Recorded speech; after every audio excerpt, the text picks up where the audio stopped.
Hello, and welcome back to Wine Grants, Season 2, Unscripted Chat About the Unfunded, the official podcast of the Unfunded List. I'm Dave Moss, of course, of the Moss Family Foundation, founder of the Unfunded List, and host of this podcast. With me this week is Alex Simon. Say hello, Alex. Hello, Alex. What a card. Welcome to the booth, Alex. As our loyal listeners will know from the first season, we like to start every episode off by reading our guest's bio. Excellent. Alex has made a unique request. We're going to break with tradition here at the Unfunded List. And rather than read a bio for him, I don't think he has a bio. I think that's why we're doing this.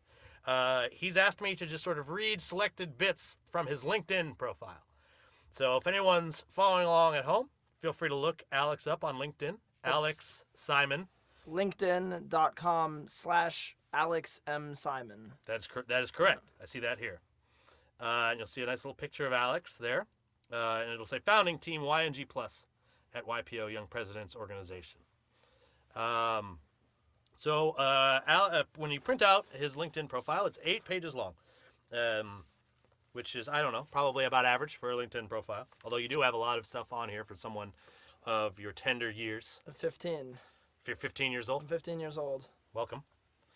Am I your youngest guest? And you, Ian, if you're 15, yeah, probably. I think, how old are you really? You're not 15. In human years, 26 years old. You're 26? You may be the youngest guest we've had. I had a couple folks that were in their 20s last season. But regardless, you're welcome. You bracketed the things that you want me to talk about. You did not. You skipped this summary.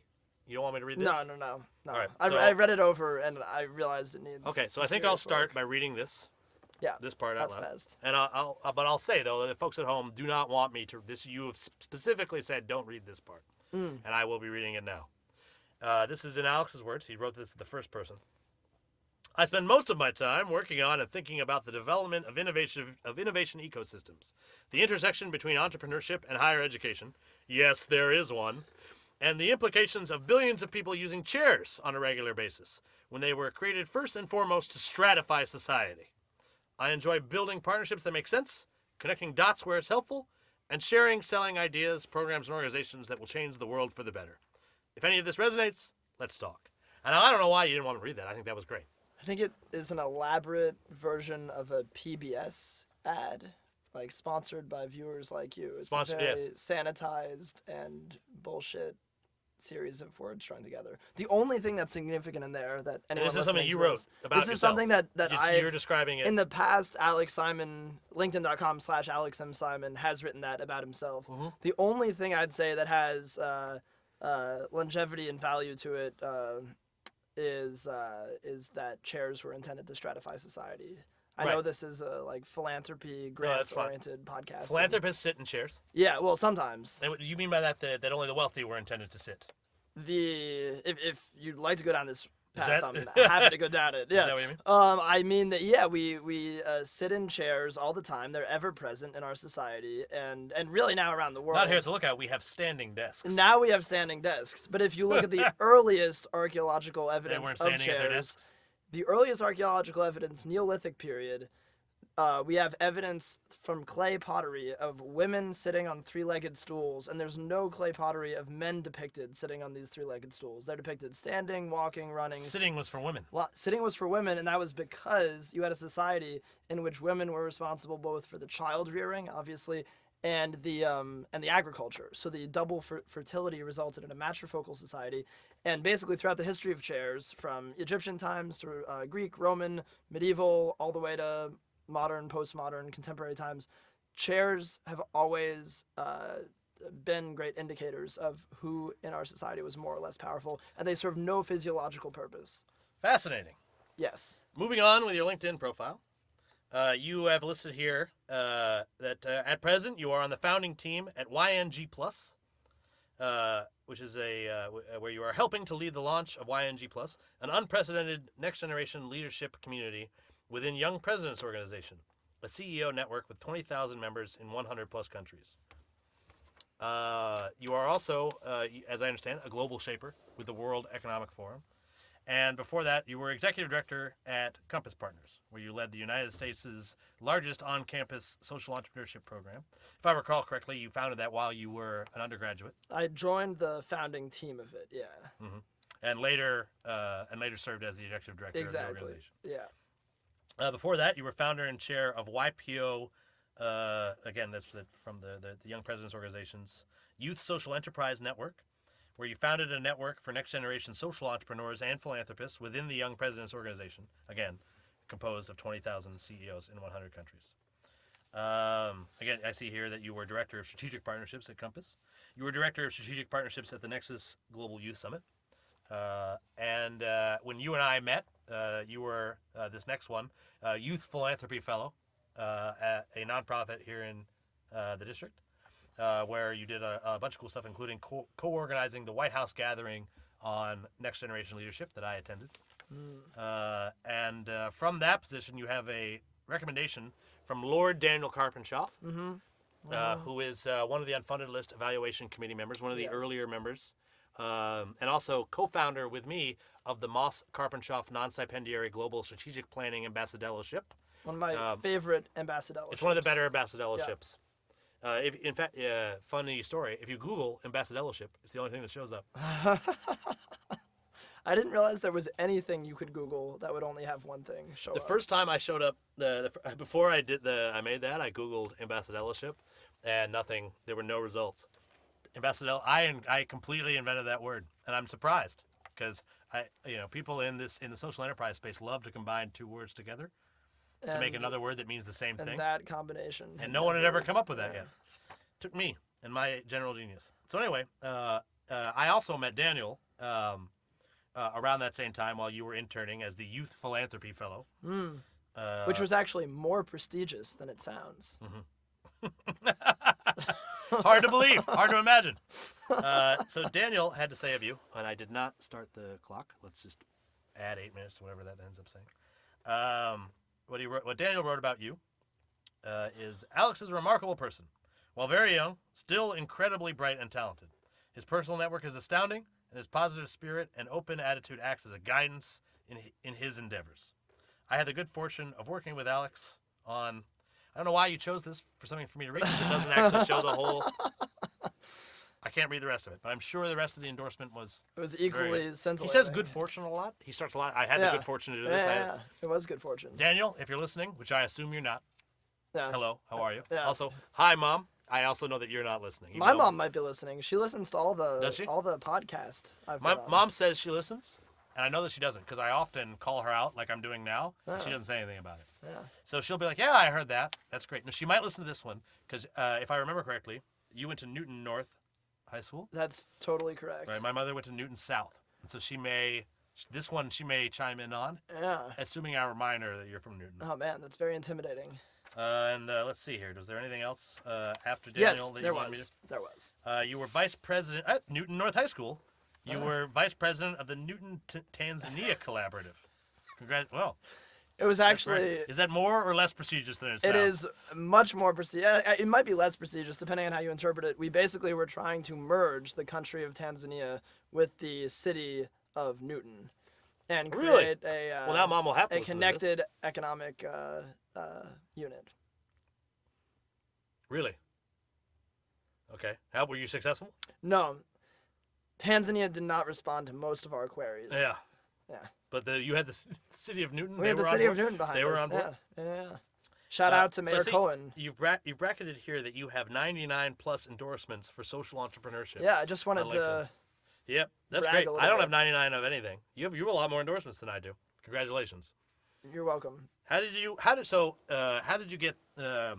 about getting 99 plus endorsements on LinkedIn? Do you endorse other people a lot? I'll tell you exactly how this happened. I once pressed a button, and I didn't know what the button meant, but it meant LinkedIn sent an email to every single person I'd ever emailed in 24 years. This was a couple years ago. Inviting them to be my contact on LinkedIn. Yeah, I did. I think a lot of people have done that. But this went out to like 20,000 people. Yeah. And I got a lot of responses from people saying they'd love to be my friend on LinkedIn, but had no idea who I was. Some of them are now my friends on LinkedIn. I still don't know. But anyways, I mean, when you have so many connections, people accidentally click things, and so that's how it resulted in 99 plus social entrepreneurship endorsements. And 68 for entrepreneurship. Yeah, well, what I really... Hilariously, 13 for social enterprise. Yeah, I'm still wrestling with that one. It's one of the main quandaries. Social enterprise and social entrepreneurship. I'm sure there's probably people in the world who are going to make some sort of weird argument that they're different, but they're not. I think let's make it clear here in the booth that social enterprise and social entrepreneurship are the same thing. There is no substantial difference between those two concepts. I was on a panel once with a very awesome human named Laura Tomasco, who knows way more about this philanthropy stuff than I would venture to say. She believes social enterprise and social entrepreneurship and are she different? Actually started the panel by disentangling social enterprise from social entrepreneurship, which was an intellectual exercise that I was barely capable of comprehending. No, I know Laura. She's quite smart. She's wrong about that. I mean, enterprise. It's just starting businesses that have social impact. Like it's one of the, and I think this is interesting. This is actually a somewhat interesting topic, if not silly. Is that I think people come up to me a lot and they talk about philanthropy, right? And they want me to give them some sort of definition for what philanthropy is. Philanthropy is when you give money to someone else for good purposes. Wait, right? We're recording. Should we do it now? Should we record a philanthropy? Just record some philanthropy? Here, okay, you can hear the rustle of money. Are you going to actually I'm about to make a $1 grant. Let it be known, the Alex Simon Personal Charitable Institution of Foundations is making a $1 completely discretionary grant to the Moss Family Foundation. Sure. Yeah, okay, so you Thank can you very hear... much. As the acting temporary indefinite executive director, I thank you for your donation, and I'd like to let you know that your gift is not tax deductible. Is this the first time that philanthropy has happened on this? No, recording? Because I do give a grant of wine to my guests every single week. So an in-kind so some philanthropy has happened every time. Okay, but this is the first time cash has been involved. Yeah, this is one of the first actual cash grant that no one's ever actually, in my fundraising career, no one's ever actually given me actual cash. Maybe at an event or something. Yeah. But this is great. We'll use it wisely. We will compound interest and all that stuff. I will invest it. Yeah. So thank you very much. Let's see here. The reason that Alex is so knowledgeable about chairs is have you completed the program? One never completes a master's degree in chairs. Okay. But a fair question. You've participated in I studied an open chairs master's program on chairs. I studied chairs. Actually, getting exactly to what you were saying, kind of the nebulous and somewhat nefarious nature of things like philanthropy, social entrepreneurship, innovation. Sure, thank you for the wine. By the way, have we given a shout out to the vineyard? I don't normally, because so far none of them have been willing to pay me for that sponsorship, which is something we're definitely open to here at Wine Grants. If anyone who owns a wine company is listening, we'd love to have your sponsorship dollars and support. But we are drinking the Beaujolais Viage, which is a famous enough wine that I feel like I can just list them without having to worry about it too much. I have my guests that can choose which wine they'd like every week. And Alex, I'm sure as you know, Alex, you asked me to get the wine with the most number of syllables. Yeah, because if you couldn't tell from my little blurb in LinkedIn, I am a huge fan of super simplistic and non-buzzwordy language. Mm-hmm. Yeah. But anyways, the chairs thing, yeah. So actually, after doing all this stuff that you just mentioned around philanthropy, social entrepreneurship, I was really gravitating towards something that was simple and tangible and ubiquitous. And so that's where the chairs thing came in. I thought, there can't be enough chair-related material in the world to study it for an extensive period of time, but I couldn't have been more wrong, and I learned a lot about chairs, the history, design, various things that are important related to chairs and implications of chair use and sitting over the course of 3 years. And I am still learning. One is never a master of the chair. You're always a student. It's not like a, Sith Lord kind of situation. But, yeah, chairs. No one has ever mastered chairs. What about John Chair, the inventor of the chair? John's the only master, so I forgot. Yeah. John's the master. On your last page here, you've squared out some folks. Fadi Gondor. Yeah. As one of your influencers. Yeah, a LinkedIn influencer. Yeah. Yeah. Maybe one of the only sincere things I'll say on this entire recording is, Fadi Gondor is an awesome Jordanian entrepreneur, started a very large logistics company called Aramex, which is the direct competitor to DHL, FedEx, all that stuff, specifically in like emerging markets, and now he's basically like the oracle of the Middle East startup ecosystem. So it's a really, really cool way of using business to advance society and empower people, and he's doing a bunch of cool stuff. That's very interesting. Particularly about a region that usually is captured in headlines about bombs and people blowing themselves up and stuff. It's a good alternative narrative. Yeah. And I would highly recommend a book called The Startup Revolution by a guy named Chris Schroeder if you want to learn more about that whole wondrous thing. Very interesting, yes. Over the summer, I went to Israel on a Schusterman Foundation funded trip. Many of the guests I've had in the first season were folks I met on that trip.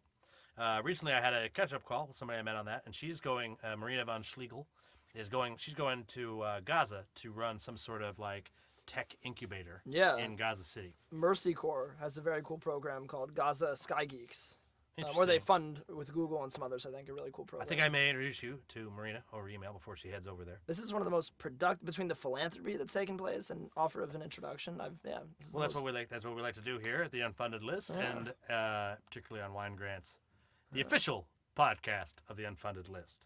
Lastly, you've squared something called Herman Miller Furniture. Would you like to talk about that? Not really. I mean, I just think it's one of the more important furniture companies in America. They make chairs, I assume? They make all kinds of stuff. No. Everything but chairs. A lot, yeah.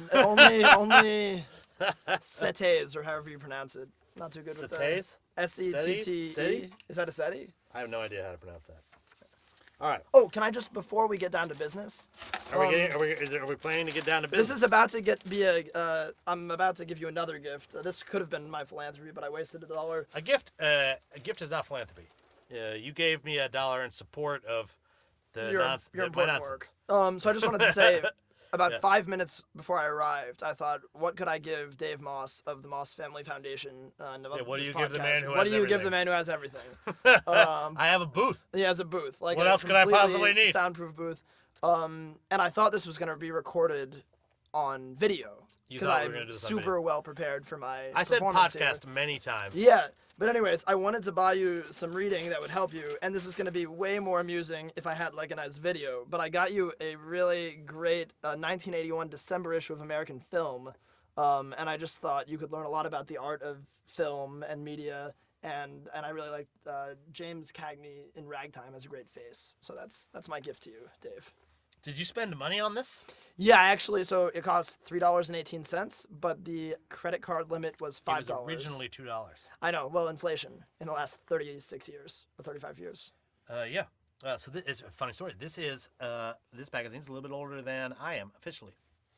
And about just a little bit. 30 years older than I am. It's not actually older than I actually am, but we won't get into that today. Next season. Season 3. Next season. I like to keep it pretty... That'll be the cliffhanger at the end of... I like to keep it pretty nebulous how old I actually am. No one really knows. Yeah, it's best that way. My parents are confused as hell. Yeah. How old is the kid again? That's the last thing I heard my dad say. The government? Actually, no. It's a long story, and I probably shouldn't say it on the air. Yeah. But I am officially 33 years old. All right. Let's have a little bit of philanthropy conversation. Okay. You and I are millennial philanthropists. We're young, hip philanthropists on the philanthropy scene. Yeah. We're so cool. My shoes aren't tied because I'm so cool. I recently went through all the various grant-making entities I've been in and grants I've been involved with. And at this point in my life, I have been involved in giving away a little bit over $5 million. And it's really quite something to think about for me. It sort of added up pretty quickly. And I go back and I think about, like, the impact I've had, and I try to think about some of the better gifts that I made in there. Yeah. And I'm still something I'm wrestling with. It's a big part of the reason why the Moss Foundation's, why our official efforts are satire and philanthropy commentary, because I still haven't quite figured out how to do commentary, philanthropy correctly. Mm-hmm. So for now, I'll just, try to participate in the conversation best I can, and I think that there isn't enough satire or humor in the conversation. So I totally agree. That's what I try to do there. Awesome. And then then the other thing I noticed throughout that process of giving grants away was that there's no feedback loop for applicants. Yeah. And so that's the purpose of the Unfunded List. So lots of times people ask me, what is your what sort of things? What program areas are most interesting for the Moss Foundation? Or like, well, what sort of things do you fund? People ask me that all the time. I haven't given a grant in a while. I'm still not sure how to give a large grant effectively. Mm-hmm. I don't know how to do that. I may be one of the only major philanthropists. Not that I'm a major philanthropist, but I may be one of the only philanthropists in the country that's willing to admit I don't know how to do it well. Let me be, again, not a major, barely. I gave $1 to you just now. Yeah, and you are a philanthropist. And I'm the first to admit of I the did people not know, in this booth right now. You are the. I'm in the top two. Top two. Yeah. But you'd agree? You don't really know how to do it well? Oh, for sure. It's very difficult. A lot harder than people think. The more you learn, the more confusing and complicated and poorly you realize you do it. Like with all things, I imagine it's been similar with chairs. When you started off your study of chairs, you probably thought you had it pretty figured out. It's a chair, you sit in it. Yeah. Right? Life is easier when everything is an unknown. Mm-hmm. Mm-hmm. No, and a big part of the funding universe is I think, people don't really get it and they sort of think it's easy, right? One of my big pet peeves, and I think a huge problem in the sector, is this idea that philanthropy is something that happens like in a semi-retirement type state, right? Like go out there, run a business, do work, right? And then after you've made your money, you can like relax and give some of it away as a philanthropist, right? Yeah. But in fact, philanthropy is much harder than making money. Running a company that makes money is simple. Like, let's say you make chairs, for instance. You gotta make chairs. You gotta make sure they're chairs that people are willing to buy. Charge the appropriate amount. Like, this is simple stuff. I'm not a chair manufacturer, but I know how you do it, right? Yeah.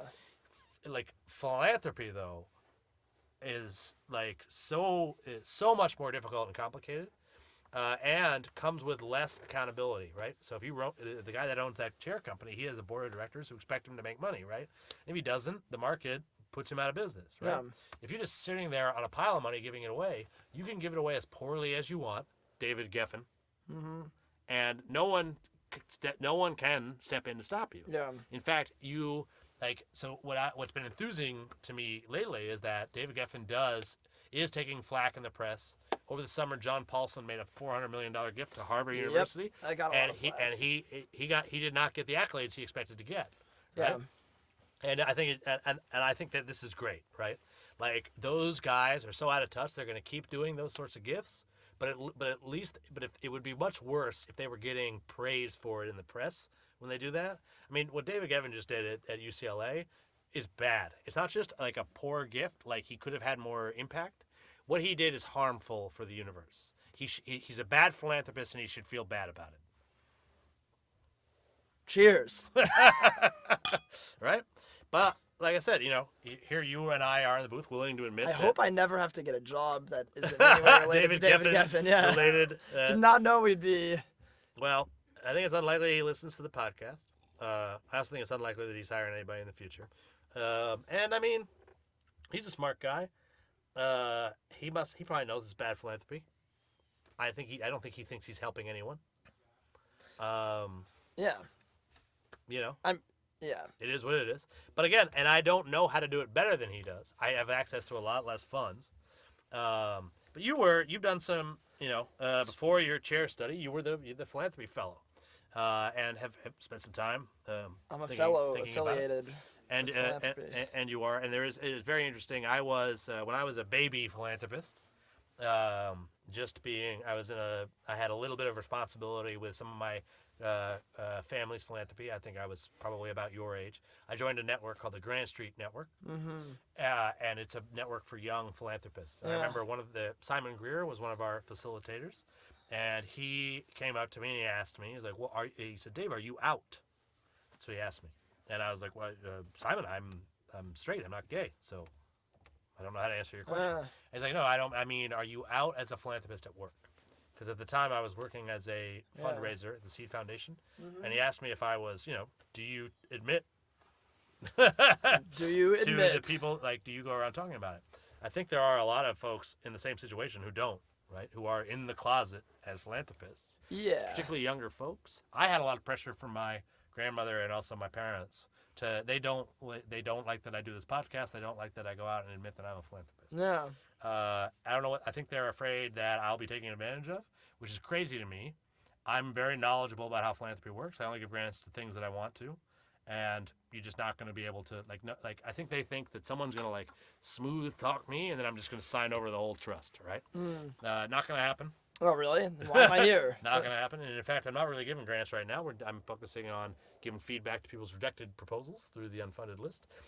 You are... I'm a happy member. I noticed it is not on your LinkedIn profile anywhere.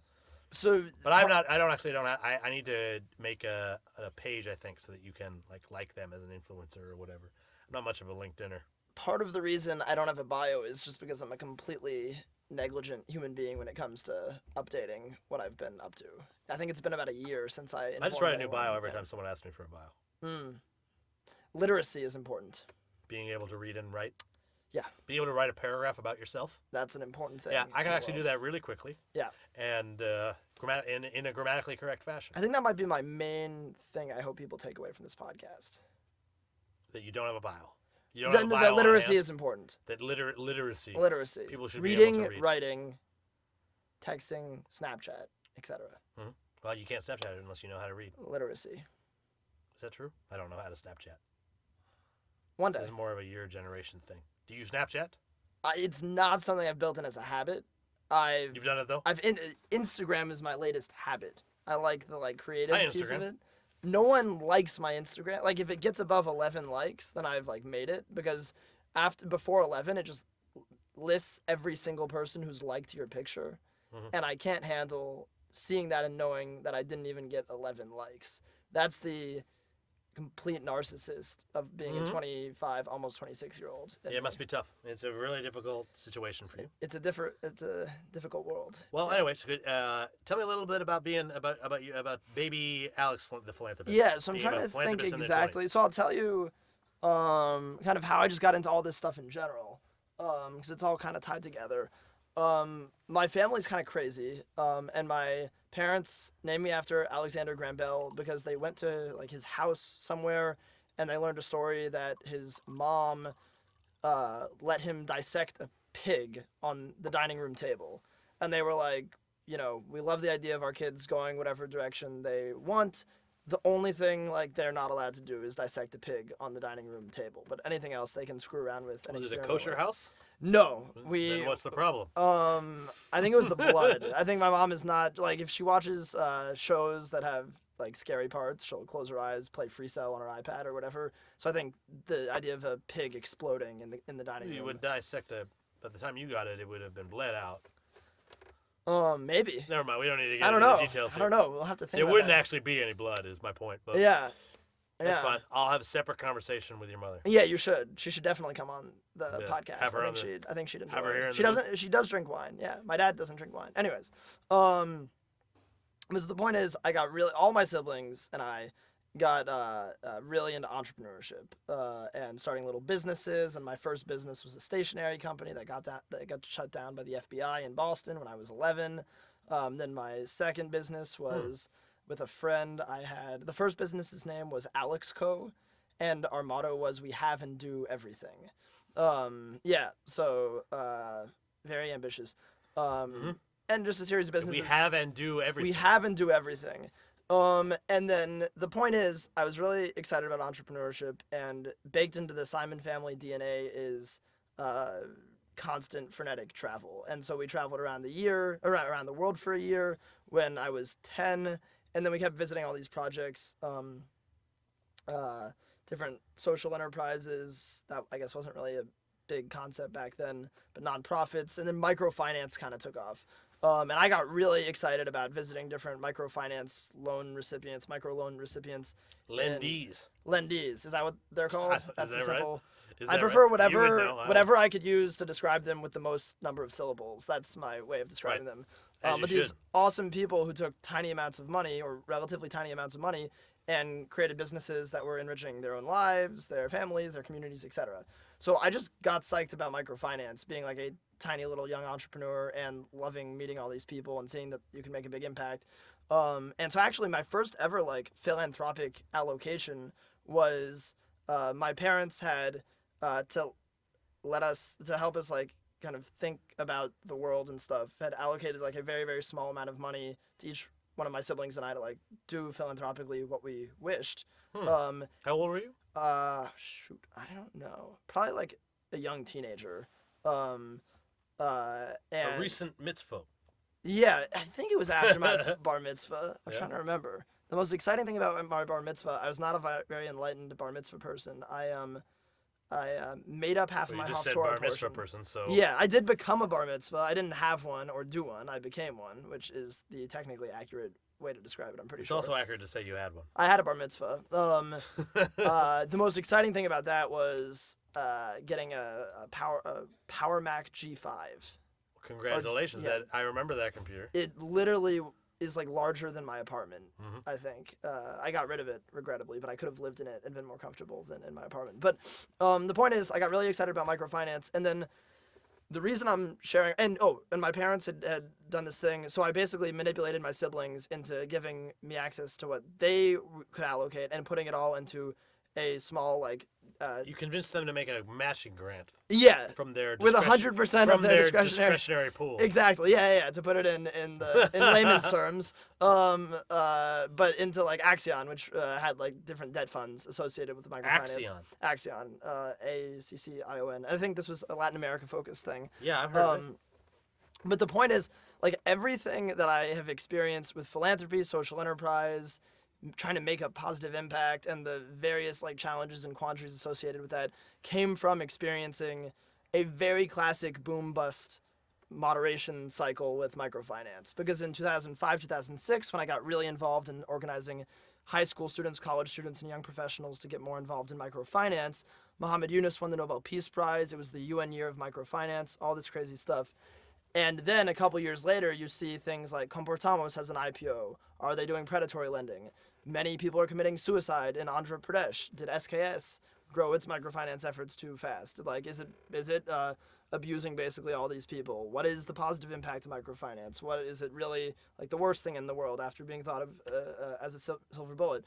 And then you kind of see like the moderation, randomized control trials, various things that determined, here's what microfinance does do, whether or not it's objectively positive. Here's what it doesn't do. Here's where like the facts are. And so all of that stuff kind of led me to realize kind of the dialogue on all these making a difference efforts, like the things that trend and the things that bust, like it's very hard to see through the facade of all this stuff.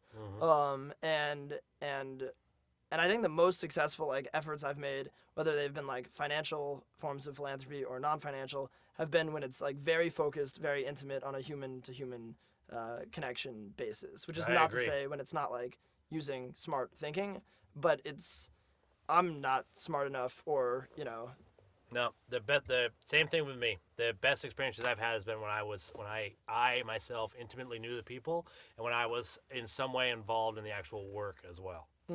I've never made a grant I was particularly proud of to anyone where it was just, or my only role on that project was writing the check or facilitating the transfer. Rarely do you actually write it.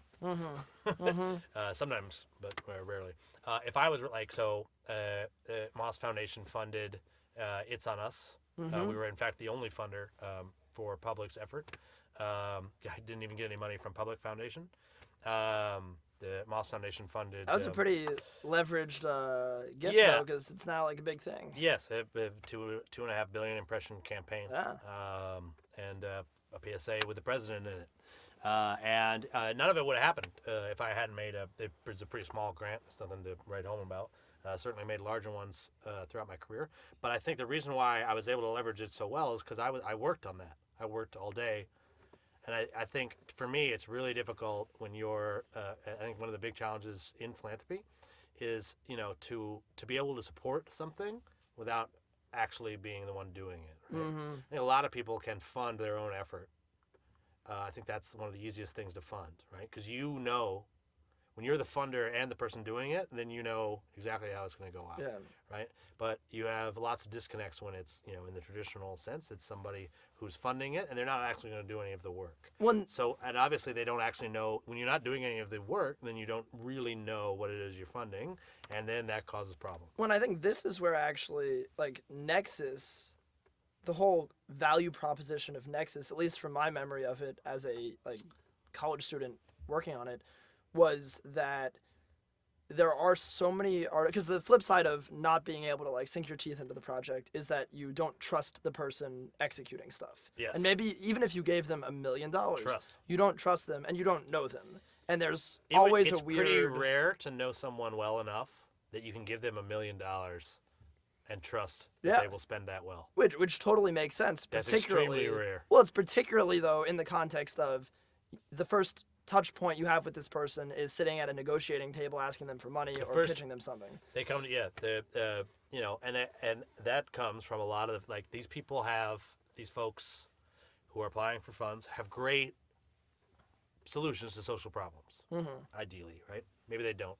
We're talking about the ones who do have great solutions, right? They want to implement their solutions. And then we make them do this, like, song and dance number where they ask for money, right? And you're right. As a philanthropist, first time you encounter them, it's them asking you for money, right? Yeah. A lot of people, when I meet people, they find out I run the Moss Family Foundation. Like I can see the dollar signs start flipping around in their eyes, and it makes the conversation very awkward. But I'm not trying to blame them. They need the money, but they don't really understand how it works. They don't know how to get the money. They don't want to. They're uncomfortable asking the questions they want to ask. It's a very difficult it's not only awkward, relationship to navigate. It is totally counterproductive because if they have problems, they're not going to be transparent about those because unless they project an image of success, you're never going to keep giving them money. I used to ask. I don't ask this anymore because you don't get a good answer for it, but I used to ask, what are you doing wrong? Yeah. What do you and your organization do incorrectly? Yeah. And I know that, like, there's no organization that doesn't do some stuff wrong, but, like, when they're trying to get your money, they're not going to answer that. They're not going to answer that question. They're going to say things, but they're not going to answer the question. And the irony is they want to tell you what's going on that's not working out well more than anything, but they put up these artificial facades. Here's what they want. They want to get back to work. They want to get back to work. They want help. Need funding so they can get back to work. Yeah, and fund. There are fundraisers who love like smoozing and whatever, but like those, like that's a position that honestly shouldn't exist, right? I shouldn't say that because it's like if I'm ever I might get paid to do that someday, but like I've been involved in organizations where I had no idea how to do the work the organization did. Yeah. Not a first clue. Everybody else who was there was better. Like at Atlas Corps, like I was pretty good at convincing organizations to take the fellow, right? But I don't know how to recruit fellows. I don't know how to get fellows placed. I don't know how to do any of that, right? All the schmoozing talk and all that, and like and at NIRA too. I wasn't that great of an activist, but I'll go in and I'll spend the time, and like I genuinely enjoy talking to funders about how like they might be able to support the program. Mm-hmm. But like I'm a guy who doesn't actually do the work, right? Like what other industry is there where like we have like you just have to hire people who don't know how to do what it is you do, and you just have to have them on your team, right? And like I think you can like a pretty good example of this. College presidents, they don't teach class, they don't run the school, they don't do anything. They don't do anything. They're the quote presidents. They're the president of the school. They're in charge of everything. You know what they do? They meet with rich people and and ask them for money. That's what they do, right? Maybe president, chancellor, whatever. King of the college. Yeah.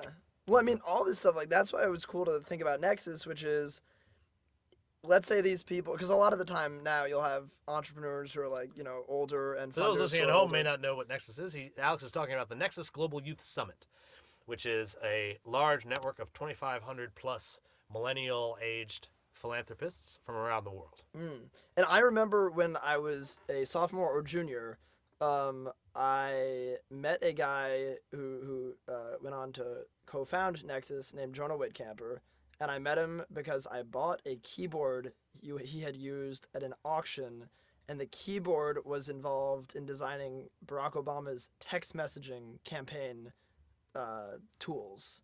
Like, the texting he used to recruit. Right, because Jonah designed the texting, I forget. So I had the keyboard, and I since re-gifted it to a farmer I know. But anyways, I sat down with Jonah. Farmers need keyboards. Farmers need keyboards. No one thinks about it. It's like one of those often overlooked, philanthropy all over the place.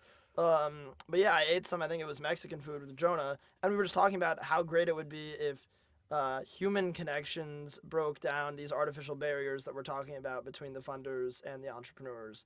And maybe they don't necessarily exchange resources right away, but like you become friends with the people and can communicate honestly and productively about what's going on. and the challenges you're having. So that's kind of like where I saw Nexus as a really cool value proposition. It brings all these people together to like meet each other and collide and think about stuff before they're in a weird, awkward position where they're all hitting one another up for money. And on the flip side, like for the philanthropist piece, that was a community that I thought hadn't been brought together in kind of like a non-cloistered way. In general, there are not, I think people who seek funds think that funders, that they all know each other, that they like sit in rooms and talk to each other. In reality, they don't. They hardly ever talk to each other at all. Foundations are all in their own universes. A lot of foundations out there fund the same things as other foundations, but never talk to the other people that are funding them. Right? And like it's just this all. It's a very misunderstood situation. I think you've done a good job, at least for the folks listening to this show, of helping to clarify that for them. I want to thank you, Alex, for coming by the booth. We're going to wrap it up now. Is there anything you'd like to, would you like to, you have any closing remarks you'd like to make? Any last points you'd like to make? I'd like to point people towards a company called Focal Upright Furniture. And Focal Upright Furniture. Focal Upright Furniture. Do they make chairs? They don't make chairs. They don't make chairs. They make an apparatus for perching, which is basically forming an isosceles triangle with your legs slanted inwards, and then basically a pogo stick with a bicycle seat. You know this is a podcast. No one can see the gestures you're making right now. Oh, that's true, I guess. Yeah, but anyways, look up the Mogo. It's a $99 perching apparatus, and it will change the way you work and live. Perching apparatus. Furniture. Yeah. Great. As always, I want to thank our host, The Lookout DC, which is a beautiful co-working community for filmmakers located in the Adams-Morgan neighborhood of Washington, D.C. I'd like to thank Alex Simon, my guest. Thank you, everybody, and